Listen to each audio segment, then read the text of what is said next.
حوض کوثر حضرت انس رضی اللہ تعالیٰ عنہ یہ بیان کرتے ہیں کہ نبی کریم صلی اللہ علیہ وآلہ وسلم کو ایک مرتبہ اونگ آئی، پھر آپ نے مسکرا کر سر اٹھایا تو صحابہ نے پوچھا، ہے اللہ کے رسول صلی اللہ علیہ وسلم، آپ کو کس چیز نے خوش کیا؟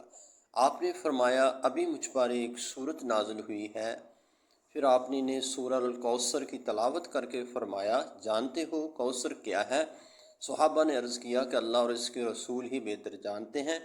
آپ نے فرمایا، کوثر جنت کی ایک نہر ہے جو اللہ تعالیٰ نے مجھے عنایت فرمائی ہے، اس کے پاس بڑی خیر و برکت ہے، قیامت کے دن اس پر میری امت آئے گی، اس نہر کے پیالے آسمانوں کے تاروں کی طرح بے شمار ہیں، میرے بعض امتی اس سے روک دیے جائیں گے، میں کہوں گا کہ میرے رب یہ تو میرے امتی ہیں۔ جواب ملے گا، آپ کو معلوم نہیں کہ آپ کے بعد انہوں نے آپ کے دین میں کیا کیا نئی نئی باتیں ایجاد کر لی تھیں۔